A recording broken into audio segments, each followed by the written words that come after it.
everyone, my name is Crystal Marie Higgins. I'm an herbalist, a folk herbalist, as well as a yoga teacher and a marketer. And for those of you who have ever hung around me for any period of time, you know that I love a good cup of herbal tea, whether that tea is a hot infusion or if it's maybe a cold herbal tea or even like kombucha. And one of the most important things to note is that we can actually make really powerful cups of tea at home. And in order to do that, I highly recommend using the whole herbs themselves as opposed to buying like bagged tea.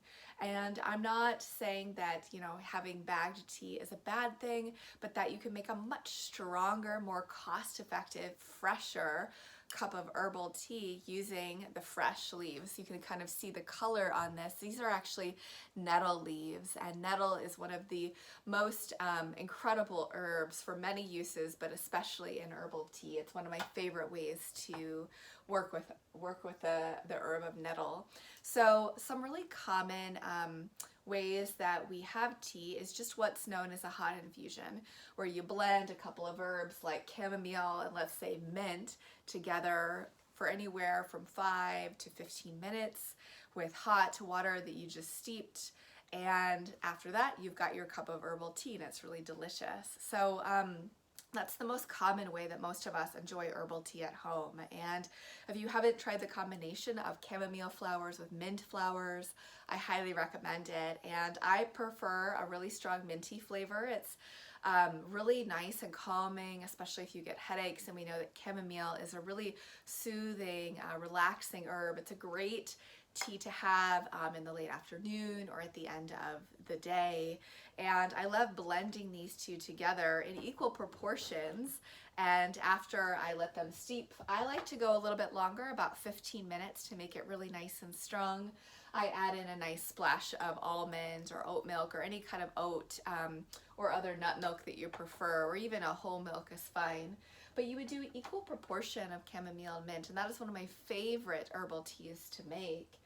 For instance, a lot of people aren't sure how much tea to make, and they're not quite sure, what the measurement proportions are. So if you were using a mason jar like this, a smaller mason jar, you would fill it up, I would say about 1/8 of the way or so. So it doesn't need a ton of herbs for a quick hot infusion like that, but that'll give you, if you fill it up about that much, about 1/8 of the way with herbs to hot water, it'll give you a really nice cup of gentle herbal tea. Now next, one of my favorite ways to drink tea is in an overnight hot infusion, and this is something that many people don't know about. They often just make a cup of tea, or they know about cups of tea that are made quickly, but overnight infusions are really good for the strong herbs like the nettles of the world. Like I pointed out, this nettle tea, you could make it in a quick hot infusion, but it's not going to be as strong. Your tea is going to come out a darker, greener color if you let it infuse overnight at a minimum for 8 hours. And in order to do a strong herbal infusion with something like nettle overnight, if you did it in a mason jar, you would actually want to fill it up just a little bit more than you would with your quick infusion. So you could fill this up, so I said about 1/8 of the way for the quick infusion. You could do, about 1/6 or so of the way, so just a little bit more up. Or if you like using measuring things, you could do a few tablespoons into a small mason jar. And that is for herbs where they're highly medicinal and their properties come out more over time, like your nettles of the world. And nettle is also amazing infused overnight with an herb that I've been talking about a lot this year, Oatstraw. Get it a little bit closer, you can see. So this Oatstraw, it's the milky tops of the oat plant, which is where our oatmeal comes from. And similar to how oatmeal coats and soothes the nervous system, Oatstraw does the same thing. And Oatstraw, when combined with nettle in an equal proportion, so meaning that you're putting equal amounts of Oatstraw to equal amounts of nettle in that mason jar, you're gonna get a really nice strong tea blend. And these two together is a really popular infusion. You can have them by itself. I prefer adding about, a teaspoon of honey to it, and then you let it sit overnight. And a little trick of the trade is if you want it to be hot in the morning, which I love, but if it's really warm where you are, if it's summertime or you prefer it cold, of course you can just let it go in a mason jar.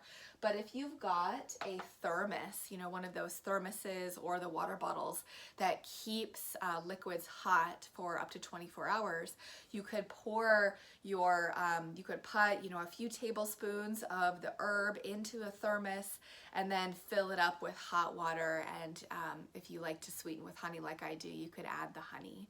So that's for a hot infusion. And one other great thing to do is to make a cold infusion. And this is a perfect remedy if you want a nice soothing tea to drink during the warm months, or if there are fires happening near you, or there's a lot of pollution in the air, or smoke, or you're recovering from a cough, or you just want extra lubrication in your throat, which is really nice during the dry season or the summer months. It's really fun to make an overnight cold infusion. So for cold infusions, similar to a hot infusion where you would infuse it over several hours, I love overnight. My favorite recipe for a cold infused herbal tea is to combine licorice root. You can see here, it tastes just like licorice and provides a nice sweetness, with passion flower. You can see this is passion flower. It's a nice calming and soothing herb, really great for the nervous system and for your immunity. Those two combined with our mint, again, are really wonderful. And then one more herb, one of my favorites. And this herb is preferred in a cold infusion because when you do it in a hot infusion, it actually breaks down the properties of the herb and takes out some of the medicinal qualities, and that is marshmallow root. So I'm going to get this close. You can kind of see here, and all of these herbs, right, you can order them online or pick them up at an apothecary or health food store that has bulk herbs. Marshmallow root, I can even kind of get closer.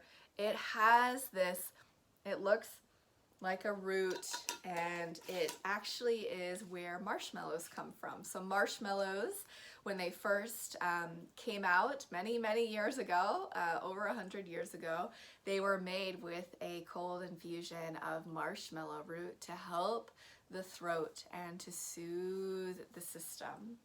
So that cold infusion is a pinch of licorice root, and this is all in a mason jar. So you've got just a pinch of licorice root because it's strong, about a tablespoon of this marshmallow root, a tablespoon of mint, a teaspoon of passion flower, so just a little bit less of the passion flower, and then that'll create a really nice, amazing cold overnight infusion. So I could talk about herbal teas and all different types of blends forever, but those are my most sort of beloved favorite blends of the mint chamomile, the licorice marshmallow passion flower mint for that cold infusion, and then the Oatstraw blend for with Nettle as well in the hot infusion, which is just full of so many good minerals and vitamins. It's like having kale times 20. So I hope that inspired you a little bit, provided some tips on making a few different types of herbal teas, and let me know if you've got any questions. I'll have the recipes within the notes here of this video, and wishing you all enjoyment with your tea drinking, and take care. Bye-bye.